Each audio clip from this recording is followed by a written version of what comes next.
Hi guys, so I'm going to do this again. I'm going to do another snap story. I think it's time for a snap story. I wanted to talk about another typeface today. Then eventually I'm going to run out of typefaces to talk about and I'll have to cook up some new ones. But today I want to talk about the last one that I worked on actually. So we're going to talk about this typeface I called Circle Deco. And first, right off the bat, I want to say that this was a typeface built as a drop cap. It's also called an initial, which, if you go through Latin, initial is the beginning. So we use drop caps. It's usually the beginning of a word, beginning of a phrase or a paragraph. It was used in a lot of illuminated texts, biblical and Renaissance. I mean, there are surviving Roman texts that use drop caps, but essentially it was this idea of kicking off a paragraph or a word, but using a defined space to do that. It was meant to draw out the eye. It typically would have 2 to 3 lines in height. In other words, 3 lines of a paragraph. It would typically take up that height. And it was used to kind of anchor. Because it would be about 3 lines in height or 4, it would drop. That's where the name drop cap came from. It would drop 3 or 4 lines into the paragraph and create. Frankly, I've been kind of obsessed with drop caps for a long time, to the point where I would visit this one site that I'm staring at called Daily Drop Cap. It's a daily drop. And here's dailydropcap.com. You'll notice that a lot of them are illustrative. They usually have something to do with the content, or they're meant to kind of bring some of the characteristics or attributes of what you might be writing about might be placed into a drop cap. There's an elephant. I mean, it's weird. I've often been kind of fascinated with them because it was an opportunity to be both illustration and typography, and I truly believe it's all image. Type is image. One. And if you notice, we've been in alphabetical order. This one I saw, I don't know, a little while ago, and it started me to think, well, I wondered if I could do one. So here we are in the book as usual. But this is kind of where it started. It started with classically the A. But notice that A isn't really a complete thought. But the idea was, how do I contain a letter within a defined space and keep it within that defined space? Now, classically, it's a square. I wanted something to be more dynamic, which is why I went towards a circle. It also felt like it offered more opportunity, but also more restriction. And as we know, tension often brings more opportunity. It's much more interesting, to have a racy relationship than a boring relationship. So that tension helped. So from there, I started to travel through the full set.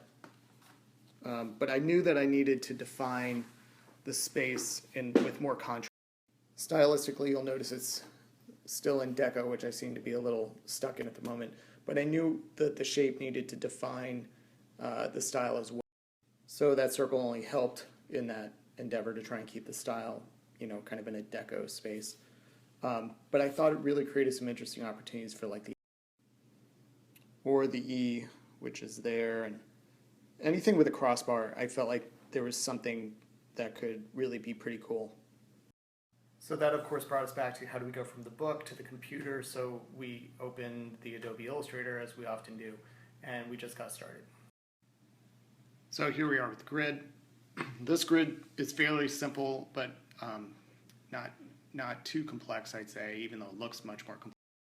It's essentially a 5-column grid. So we just got cracking, started with the A. But notice that this thing doesn't really have just enough. For a drop cap, it's pretty weak, so it needed to be more solid, but even that wasn't enough. So then we started to play with the space. And by play with the space, what I mean is reductive. It's just this classic reduce, reduce, reduce. So I tried to find ways to get this thing to feel more dynamic but also still readable. So this absence of the perimeter, it just made it more dynamic. I know that's pretty obvious, but at this point I thought, okay, there's something.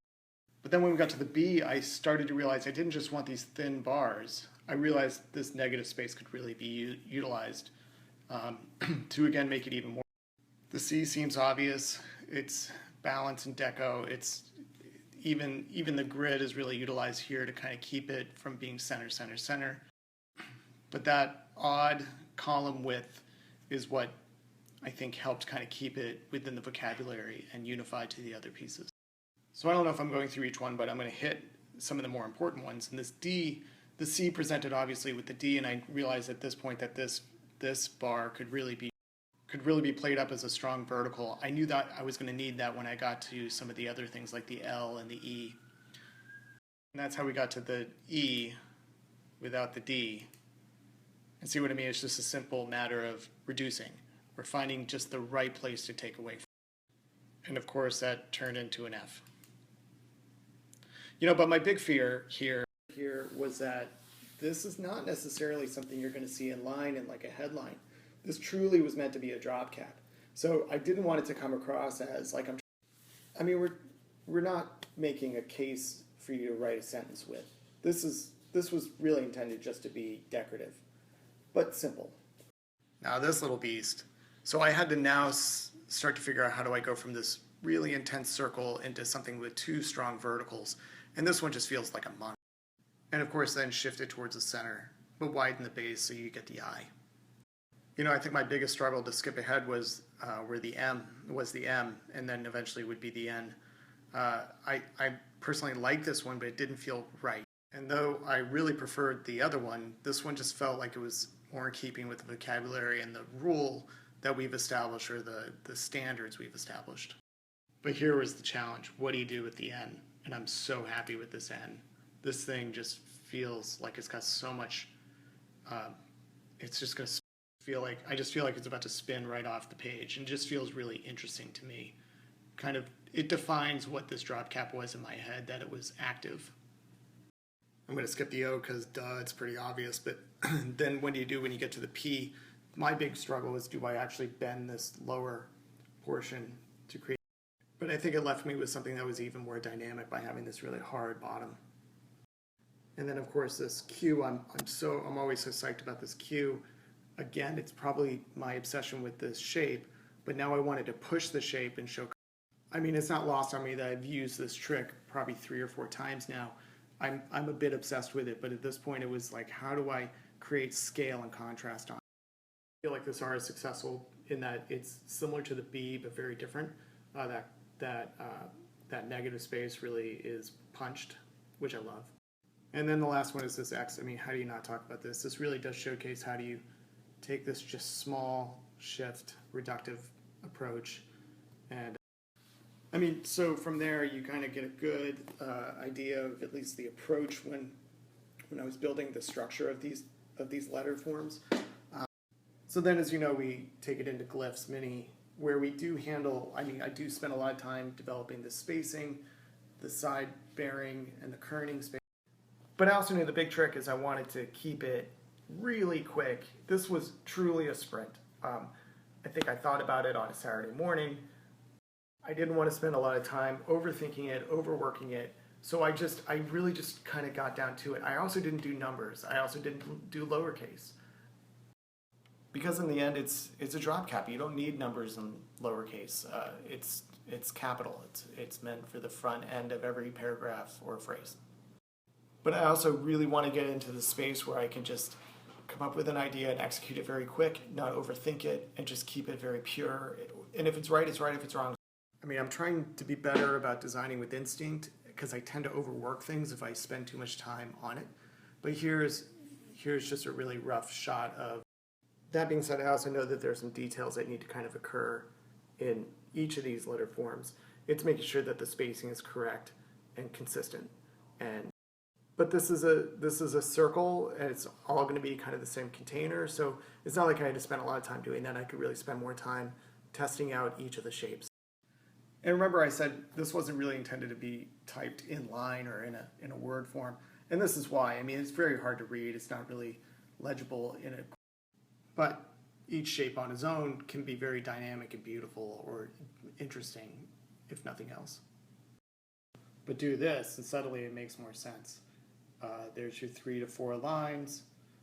There's your initial cap, and it's pretty dynamic. So here we are in Behance. Here's the full set. And here's the address if you want to go take a look. And this one's for sale.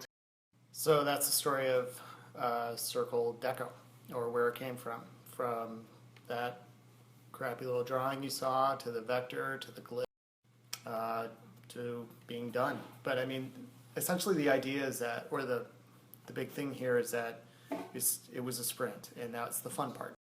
And not to overwork that idea, it's this kind of core belief of move fast, break things, just try and make something new, or try and do something different. I mean, it's about learning in the end, I think, and this was something I wanted to challenge myself to do and not spend a lot of time doing. But with that said, I hope that was interesting. It was definitely fun to make. Here's my website. Go take a look at some work and have a great weekend. That's number 2 snap story. Let's see how far these things go. I hope they go for a while. Keep making it.